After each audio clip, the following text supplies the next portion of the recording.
and welcome to Temple Talk. Today, the 24th day of the month of Kislev, 5775, Eve of Chanukah. It's December 16th, 2012. And welcome back to us, Yitzchak, Reuven, and myself, Richman. This is our first Temple Talk. And what is it, Yitzchak? 3 weeks? 3 weeks, I believe, Rabbi. We were separated, but now we're back together here in the holy city of Jerusalem. The Shabbat, Parashat Miketz, and in fact the blessing, Sabbath of the blessing of the new moon of the month of Tevet. Chanukah being the only holiday that is a bridge between 2 months. And Chanukah is such an incredible time. It is par excellence a time of Holy Temple renewal and Holy Temple consciousness. And there's something there is about Chanukah that is so beloved. Just lights my fire. So beloved for the Jewish people. And you find people from all walks of life just feel so connected to lighting those candles on Chanukah. The question might be why? What is so special about this later holiday, this rabbinically enacted holiday, which of course was created to immortalize the acts of valor of the brave Hashmonaim, who threw off the yoke of the Greek invasion in the time of the Second Temple. The Greeks, who represented darkness. The Midrash says that when it says back in the book of Genesis that darkness covered over the depths, it's an allusion to what's called the exile of Greece, which is this concept of the spiritual exile that the Greeks sought to impose over Israel. As opposed to a time of physical danger, physical annihilation, the goal of the exile of Greece, Greek invasion of the land of Israel, was to basically destroy Torah, destroy the Jewish way of life, destroy Jewish identity, destroy Jewish spirituality, destroy the Jewish connection to the God of Israel. But they weren't about physically annihilating the Jewish people, even though many, many thousands, tens of thousands, hundreds of thousands of Jews perished in the battles with the Greeks. The point is that was about a spiritual decree that was made against the Jewish people not to study Torah, not to circumcise the boys, not to keep the Sabbath and festivals. And indeed, worse than death. They were instructed to forget about the Torah altogether. Choshech is the same letters as shocheach, to forget. And their whole thing was about trying to cause the Jewish people to forget who they are. And maybe that's why Chanukah is such a time of a renewed awareness for the Jewish people, how much more so in our generation. We'll get to that, but Yitzchak, first let me just say to you, it's such a pleasure to be gazing at your face.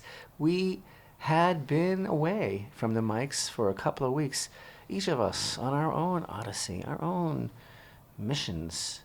Here we are, back again, and... Yes, back again, back in the saddle. Something very cute about Chanukah. We all refer to the miracle of Chanukah, the miracle of the Pach Shemen, the cruse of oil that was discovered, uncovered by the priests when they returned after the Holy Temple was liberated from the Greek occupation.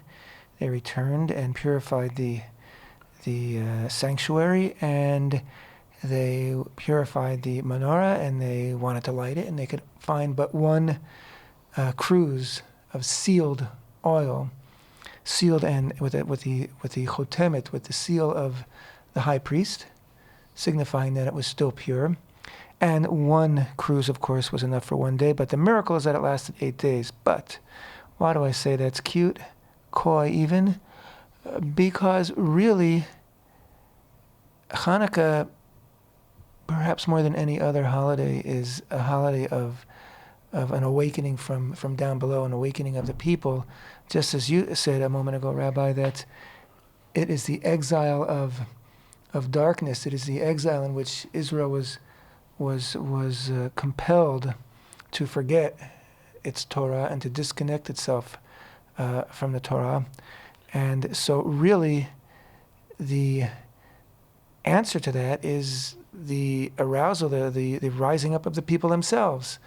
And just as the cruse of oil had a seal from the high priest, which testified to its purity, so too the miracle of the cruse of oil is like God's seal testifying to the purity of the hearts of Israel that rose up and fought against the Greek oppressors and said, no, we're not gonna lose our connection to Torah, we're not gonna lose our connection to the God of Israel, but we're gonna fight, and you might as well kill us because that's what you're doing anyway. Your spiritual exile is as harsh as any physical exile. And exile. indeed, the decree was Torah study brought death. It was on pain of death.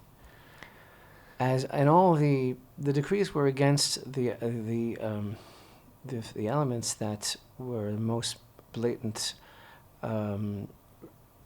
identification of Jewish existence and identity: circumcision, the marking of time, Rosh Chodesh, which is in itself a symbol of the renewal of the Jewish people, the Sabbath observance, which is the cornerstone of Jewish faith, and of course Torah study, which is everything. All those things were punishable by death. There's so many levels. Look, the first candle that we're going to be lighting is tonight. Tonight, here in Jerusalem, all over the world, Chavhei Kislev, Chanukah. By the way, today, Erev Chanukah is the day of Chaggai's prophecy, and tonight marks the beginning of Chanukah, and there are waves reverberating, repercussioning, resonating waves of historical and spiritual frequency that are going through and touching our lives now, as we prepare to light those lights again. And again, this tradition that is so beautiful and so precious, that there's something about the Chanukah lights, that's different than every other mitzvah in the Torah. Really, every other opportunity to do a commandment, to bring the light of Hashem into the world, you're really bringing it in very raw and very beta. Is that the right word?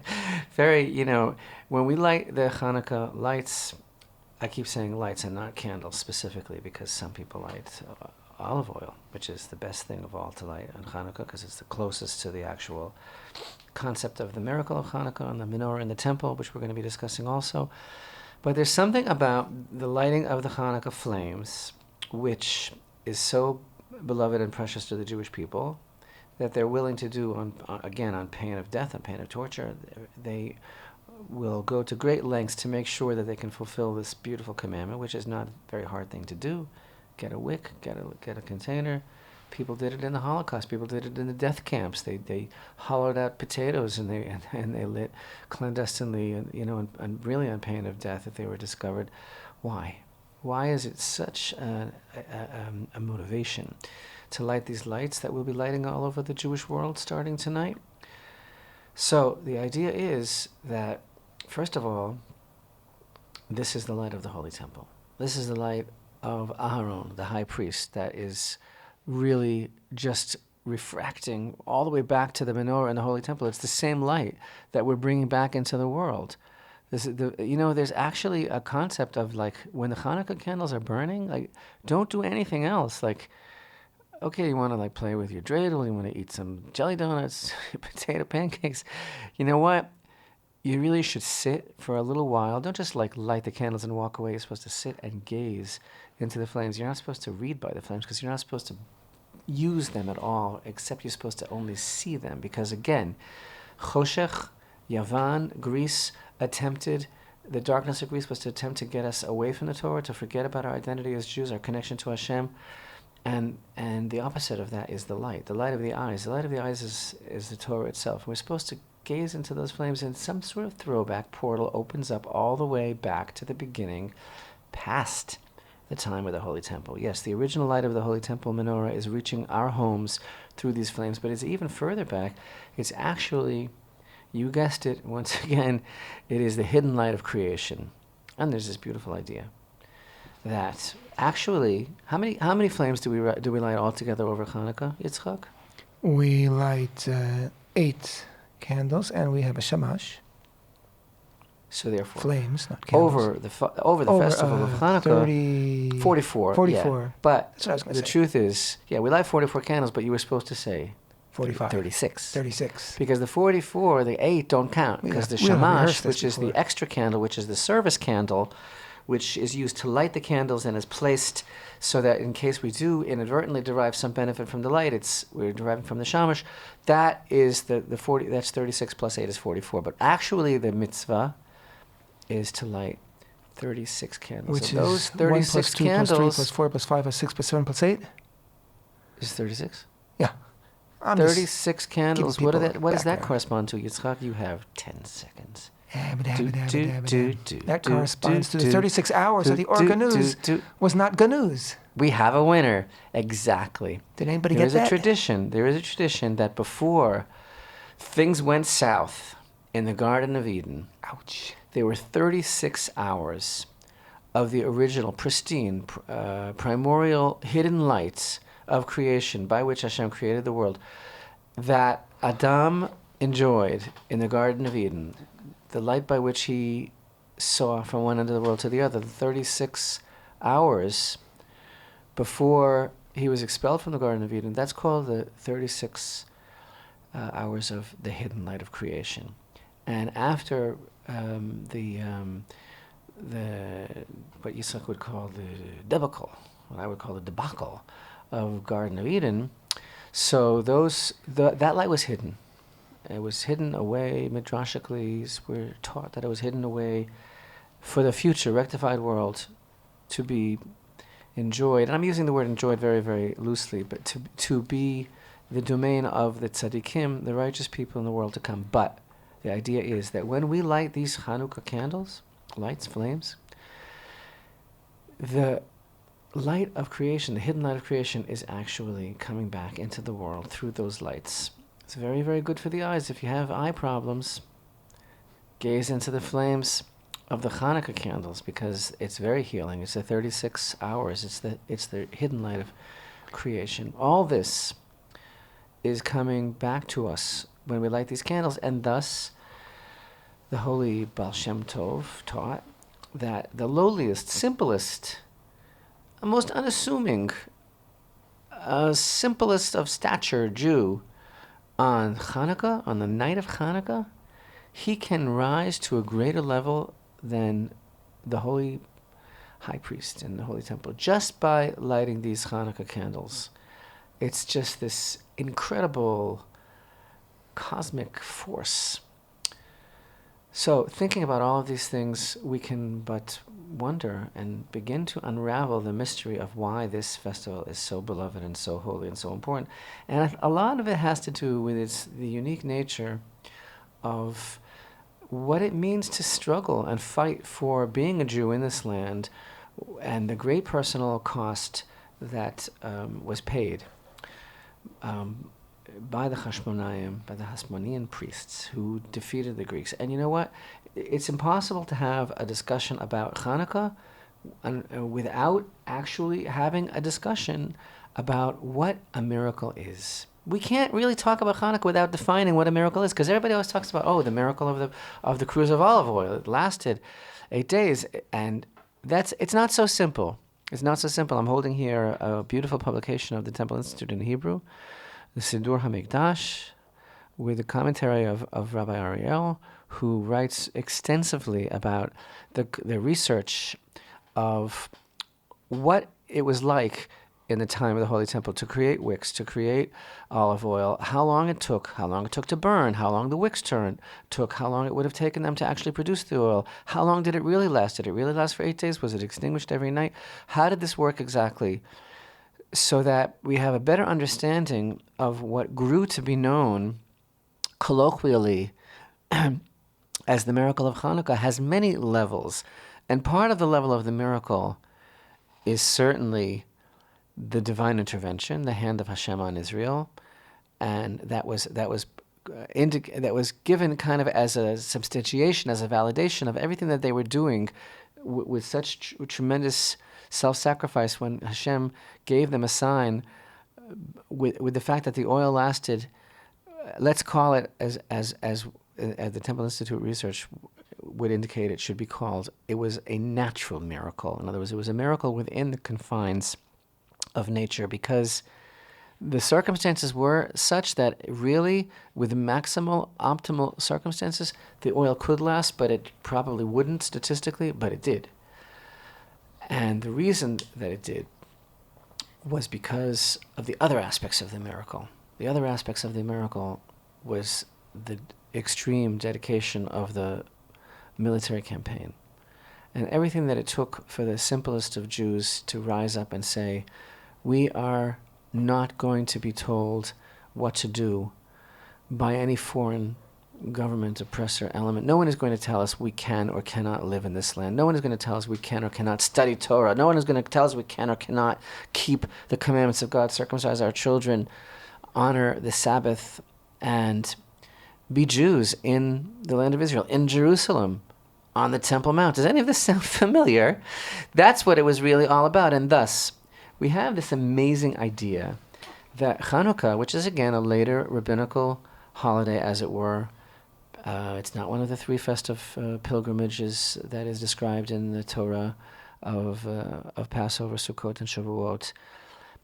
And guess what? There is a very unique relationship between the home and Chanukah. In fact, there is an expression in the halacha regarding the lighting of the candles, ner ish ubeito, that every household lights its own Chanukah lights. But the really interesting idea about Chanukah is that you can't really do it if you're a homeless. You know that there are some people in this world right now that are trying to make Israel into a homeless, And you can't do Chanukah if you don't have a home, and I'll tell you why. Because, okay, look at Sukkot, for example. Sukkot, you definitely don't do in the home. In fact, you don't use your home for Sukkot. You go out of your home. You're supposed to build your Sukkah and stay outside your home. Okay? Pesach, wherever you live, you have to go up to Jerusalem. And you have to, in fact, eat the Passover offering inside Jerusalem. So if you live somewhere else, you're not at home for Passover. On Chanukah, the beautiful custom here in Israel is to have your Chanukiah, your Chanukah lights, outside the door, outside the front door. In fact, on the left side, so that you have the mezuzah on the right side and the Chanukiah on the left side, so that you are actually surrounded by mitzvot, right? You have this aura, this encompassing light. You are surrounded by the mitzvot, and you have it outside the door. And here in Jerusalem, it's such a sight. People just they revel in this when they come. Visitors, they see, some people put it outside. They have actually some homes are actually made with like a special hole in the wall, a special case in the wall, enclosed by glass, so that you can insert a Chanukiah there. In the Jewish quarter, there's a lot of beautiful homes that have that. Some people have a special glass case. It's kind of like a glass aquarium that you actually take and place outside by the door. We have one of those. Some people who don't light outside, they light it in a very prominent window facing the major thoroughfare. Most people do that, especially if you live like in an apartment building or something. People place them in the windows. So that the fact is, people come and they see, wow, like a street in Jerusalem, it's like thousands and thousands of lights coming from the windows, coming from the doors. It's the most amazing thing. It's all this light shining outside. Whereas I know that the way we grew up in the diaspora, right, the lights were lit like inside, like in the middle of the house, like for the family, like to share, like in the living room, on the coffee table. But that's not the way it's supposed to be. It's supposed to be outside, facing the outside, going out to the world. In fact, the main commandment, the main aspect of fulfilling the Chanukah lights is called Pirsume Nisa in Aramaic, which means that the mitzvah is to actually advertise the miracle, to let people know, to publicize. And that's why we do it in the front, we do it in the windows, we do it by the front door. But the point is, the symbology is self-evident. It's by the front door, because the battle of Chanukah, the spiritual battle, which by the way is still going on, it's a battle for the home. It's a battle for Eretz Israel, the land of Israel. It's a battle for Hashem's home, the Temple Mount. That's what it's all about. That's what it was all about. The Greeks who came and invaded the temple and defiled it and erected an idol and brought a pig and offered on the altar and defiled the oil. They broke their 13 breaches, didn't they? In the soreg, in the fence, the line of demarcation that goes all the way around the temple, past which point no unauthorized personnel were supposed to enter. And they broke it. And they broke it in a sign of utter contempt for what the temple represents. That's what it's all about. It's about fixing that breach. Chanukah is a battle for the home. You can't do Chanukah without a home. You put your menorah, your Chanukah outside the door, next to the door, on the way into the home, guarding over the door. And that's what this is all about. Chanukah, the main aspect of Chanukah is the Chanukah, the dedication of the Mizbeach, of the altar in the Holy Temple. And the root of the word Chanukah is also connected to chinuch, which means education, because it's all about Jewish education. It's all about the next generation. It's all about teaching our children what it means to be a Jew, what it means to stand up for the Torah, what it means to stand up for Hashem's honor, what it means to stand up for Hashem's house, which is the Temple Mount, which is the Holy Temple, which is this land.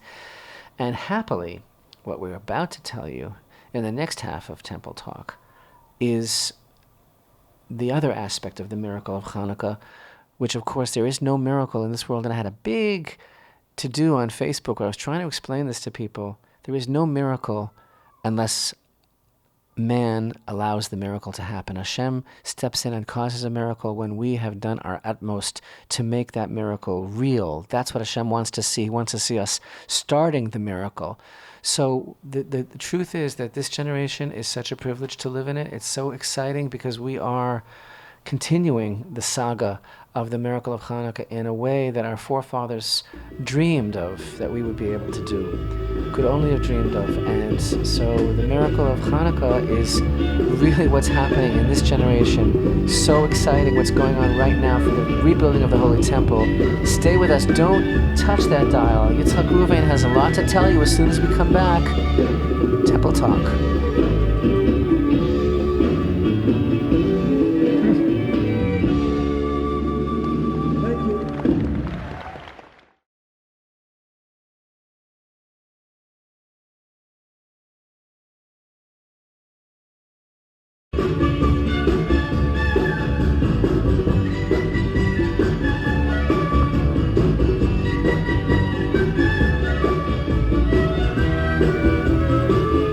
Shalom and welcome back to Temple Talk. This is Yitzchak Reuven, and with me, Rabbi Richman. Today, the 24th day of the month of Kislev.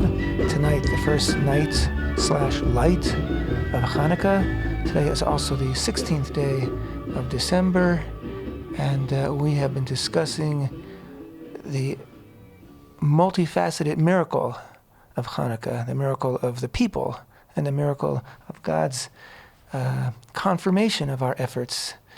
And I think it'd be amiss if we did not mention, Rabbi, this week's Parashat Miketz, which of course is the very, very, very emotion-laden meeting. And they haven't quite recognized each other yet, although Yosef's recognized his brothers. The meeting of the brothers in Egypt, of course. As a quick recap, Yosef is the second in command in Egypt, and he has been putting a number on his brothers, who, of course, had previously sold him into slavery to some Midianites, who sold him to Ishmaelites, who brought them to Egypt. Anyway, you all know that. The interesting thing, and I think why this is you always try to see relevance in the Torah reading of the week to what's happening, and certainly if there's a holiday. And I think one point of commonality is that we're experiencing in our Torah reading really, this is the first generation of the people of Israel. It's the first time that there's more than one of us. And they're learning how to interact with one another. And it wasn't so simple. There are some fits and starts in the relationships between brothers, obviously. And of course, those fits and starts is what brings everybody down into Egypt, where the brothers will become the generations and will really be forged into a people in the furnace of the Egyptian exile. But again, one of the miracles of maybe the main miracle of Chanukah is that the people united and rose up together. And it was the rallying cry and the call of Matityahu, the high priest, and his sons, who said, we're not going to take it. We're not going to live by these rules. We have Torah, and that's our life, and that's what we live by. And the people rallied around them. And so, in this week's parsha, when we start to see brothers standing up for brothers, as opposed to brothers, selling brother into slavery, but they're standing up for one another now, we see the very beginning, the very genesis of that wonderful, miraculous quality of Israel, which is unity. Even more so when you start to see brothers standing up for each other, that's the beginning of redemption. That is the moment when the redemption began. Even before the exile began. Yeah. The hope. So, Chanukah miracles. We've been reporting over the years, especially this past year, we've been reporting about a number of projects that I think have catapulted the work of the Temple Institute into a different league altogether. We're talking about the Passover offering exercise, right? That's been so well attended and so successful. We've been talking about the bringing of the first fruit exercise for Shavuot. And of course the school for Kohanim in training. And Simchat Beit HaShoeva. And before that, the reenactment of the daily Tamid offering, according to all its stages. All of these events that were so carefully orchestrated and recorded and documented on the Facebook pages of the Temple Institute's official page. And then the crescendo that we had this past Sukkot, which is a beautiful, really unspeakably beautifully even, reenactment of the water libation. Again, drill, exercise, because it wasn't done in the Holy Temple, on the Temple Mount, in the place of the altar. It was done on a model of the altar in the heart of the Jewish quarter. But the whole concept of the pouring of the wine and the Kohanim in their garments and the circling of the Mizbeach, and of course how it began, which was the procession down to the Shiloach spring in the city of David and gathering the water in the silver decanter vessel from that source of water and bringing it back up to the Temple Mount with joy and celebration. Unbelievable. And then the next stage in, again, this level of how should I call it? Proactive, actually, because for so many years the Temple Institute has been involved on the cutting edge of preparing the vessels, and of course in our full swing now of actually preparing the architectural plans. But these things, something about them is even more exciting because they involve a lot of people, and they're a way for the people to really connect with the renewal of temple service, and they were well attended, and there was a palpable excitement felt in the crowds, So then the next thing that we reported about not long ago was historic and unprecedented, and that was the creation of vessels in total accordance with the complex world of the dinim, the rules of biblical purity. 2 earthenware vessels, beautiful vessels that were designed to hold olive oil for the kindling of the temple menorah, were created in the community of Ophrah, here in the Benjamin region of Samaria, in the heartland of the land of Israel. These beautiful vessels were made in such a way, with the activation and implementation of the laws of the Torah that are very, very complex and not well known and vastly misunderstood by most people, because it's really the realm of very special scholars today who really do the research and understand the intention of Torah. But yes, contrary to popular belief or misconception that many Jews might have, which is like, whoa, like this whole concept of biblical purity, it's like in heaven, it's like Neverland, it's like something the Messiah has to come and tell us how to do. That's not true. The greater the Torah scholar, the greater the knowledge and the more accessibility and practicality that the knowledge has. And so actually, this is, again, part of the miracle is that the Torah is alive and God is waiting for us. This is the Jewish, authentic, refreshing Jewish perspective. God is waiting for us to act, and we can indeed live as Jews. So these vessels were created. And then, I got to tell you, last week, we participated in one of the most exciting projects of all time, totally unprecedented. And that was the production of pure olive oil for the purpose of lighting in the holy temple menorah. I don't mean to say, as everybody knows that's listening, probably most people know, that the Temple Institute did create a golden menorah which stands in the Jewish quarter on the steps leading to the Temple Mount, past the Western Wall into the Temple Mount. I don't mean to light that menorah standing where it is now, but I mean to light that menorah inside the Holy Temple, because that's where it would have to be lit, and you have to have the oil ready for when that's going to happen.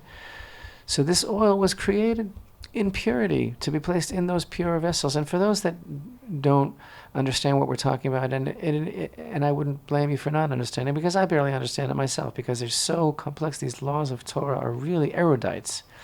But it has to do with how they're made, what's in the room when they're made, the circumstances of the environment, and the people that are allowed to be in contact with it. And it goes all the way back to the olives on the tree that I'm about to explain.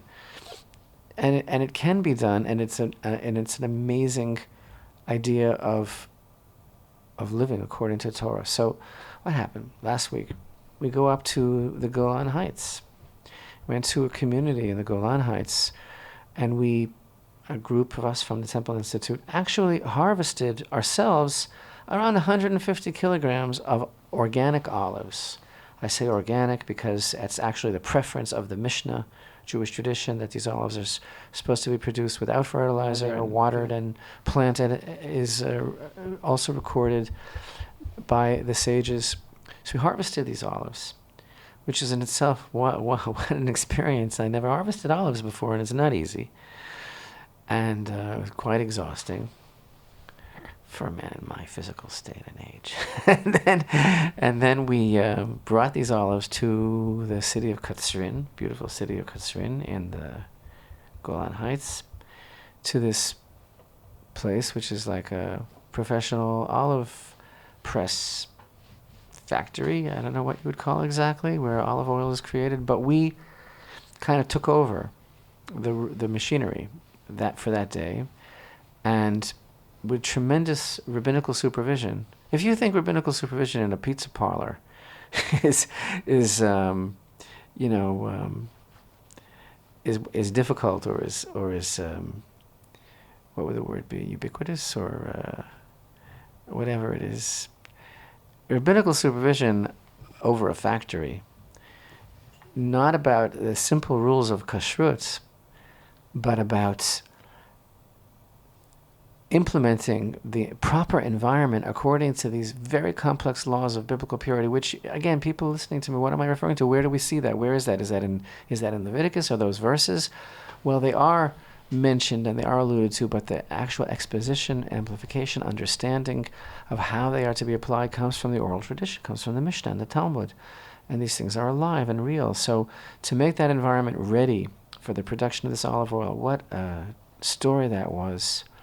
Has to do with the structurally the room and the construction of the room, and what instruments are in the room, and what touched them before, and where they're positioned, and who's doing what. All this was done. We took our olives and we put them through the process, the machinery, and we produced less than 5 liters of olive oil. But the point of the story is that in the succession of all these events that we've been talking about, these very hands-on, very proactive, very unprecedented exercises that we've been doing towards temple consciousness, but more than that, towards the renewal of temple service, this one was like especially inspiring and exciting, because basically what happened here is that we created for the first time, absolutely, I mean, there is no record of this being done. For the first time since the destruction of the Second Temple, we created pure olive oil, not like the pure olive oil that you buy in a bottle that says pure olive oil, cold pressed, organic. Not like the pure olive oil that you cook with, or even the pure olive oil that's made for lighting a Chanukah. This pure olive oil is the exact olive oil that would have had the stamp of the Kohen Gadol, because that's what it means. It was not made in any way that would be rendered impure. And then it had to be sealed, and it had to be sealed in a way that it couldn't be opened. It's extremely complex. This isn't the book here. This isn't even the movie. This is just a simple review. And so this is all tremendously unprecedented. And I got to tell you that we were so spent and so exhausted from the physical labors and from the emotional high of knowing that we had this olive oil in hand now, that it was like we looked at each other and said, wow, now we really understand the miracle of Chanukah. The miracle of the oil of Chanukah is that they actually made this, and they were able to do this in whatever time was allotted to them, and under those difficult circumstances in the middle of the battle that, by the way, kept on raging for a good many years after the story of Chanukah and the temple was reclaimed. The battle still raged. What you're saying then is that part one of the miracle was the cruse of oil, the sealed cruse of oil that lasted 8 days. But part two was that during those 8 days, the people went out and produced a second batch of pure oil, so that they could continue to light the menorah. It's kind of like, when we talk about our public enemy number one in the Temple Institute, our public enemy number Apathy? one. No, our public enemy number one, I would say, is the myth Complacency? that the temple is going to come down from heaven. That's who I'm gunning for.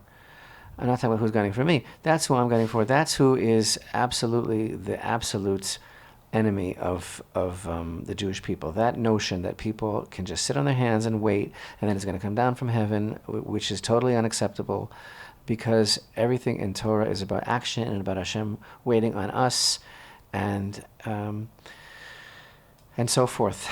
And to that aim, we work in everything that we do. So, but it's like, okay, so I could say, you know what the Temple Institute is all about?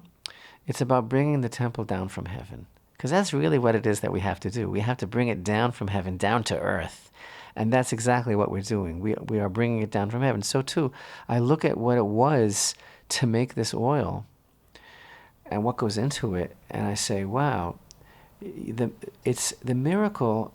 It's just like all the other miracles that we learn about, and we talk about this, incessantly. The miracle is that people are able to do this and are able to take their part. And again, I mentioned earlier, like we had a little summary of this on Facebook, and we just had a title there. You have to join the Temple Institute's Facebook page. We're past 90,000 likes now. Mm-hmm. Thank you, Hashem.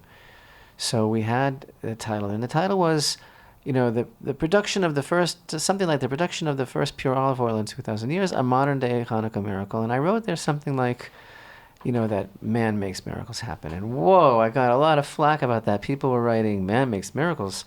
No, that's not true. Only God can make miracles. And someone even wrote, this sounds like the Temple Institute has secular humanist leanings and all kinds of things. And I didn't let that go. So I wrote a response. And the response was, listen, people, what I was trying to say is that this is authentic Jewish perspective, that Hashem wants us to act. And yes, God makes miracles, but he does so when we have done everything that we can possibly do And we make the basis for those miracles. And that in itself is a miracle. And that's the concept of a miracle, that we do what we're supposed to do first. And then Hashem steps in and he does his part. So when we build the physical temple, of course Hashem will cause the spiritual indwelling of the Shekhinah to descend. But he can't do that until we show some interest, right? So this coming Chanukah starts tonight.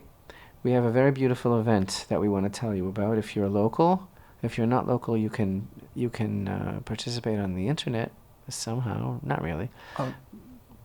We should have a video covering afterwards, right? Afterwards, if you are local, we have a beautiful event coming up on the 7th light, not night, but the 7th light of Chanukah, on the 30th of Kislev, which is the eve of Rosh Chodesh Tevet. In other words, Monday night, December 22nd, the 7th candle of Chanukah, we are going to be having a unveiling, as it were, of these vessels filled with the pure olive oil. The pure vessels with the pure olive oil.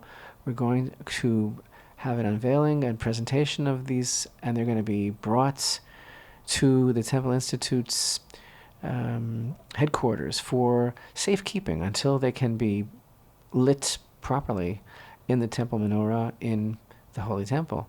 So that is a festive Chanukah celebration that's going to actually start on that Monday evening, the December 22nd, at about 5:30 at Zion Gate on Mount Zion. Going to start a procession from there to the Golden Temple Menorah, which stands on the Rabbi Yehuda Halevi steps that descend from the Jewish quarter. We're going to meet there, and we're going to have a Chanukah kindling, and we're going to have some speakers, and we're going to be showing a film there that is going to describe everything that I've been talking to you about now. The process of the creation of these vessels and the process of the harvesting and the creation of the olive oil. And then the vessels are going to be brought with song and celebration to the Temple Institute, where, if that wasn't enough to get you excited, we are also going to be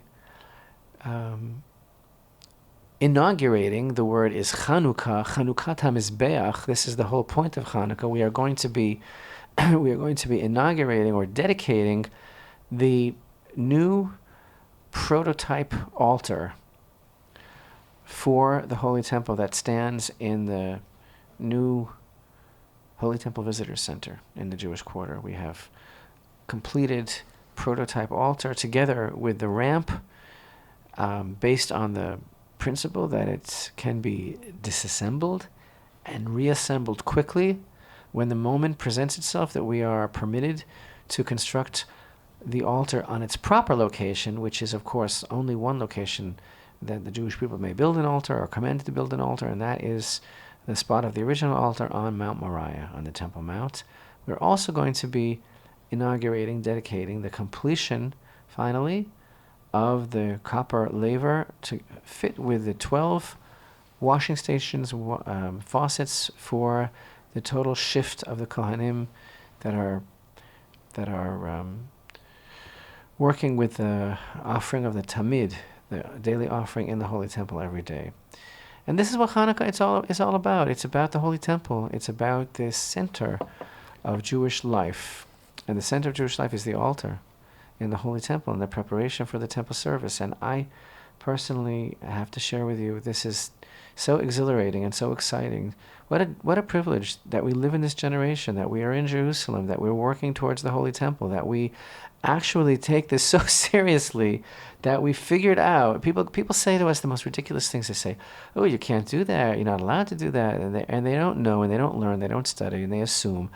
But the fact that we were able, with Torah knowledge, under guidance of great rabbis, to create this oil and make a statement to God. We want to kindle this in the Golden Menorah in the Holy Temple because you said to do it. And because that's what Chanukah really means. So what did you think? That it was just about coming home from school early, about having potato pancakes? It's all very nice, especially with sour cream and applesauce. But the point is, this is exactly what Chanukah is, and this means more than anything else, that it's real and that we haven't forgotten and that we're coming home.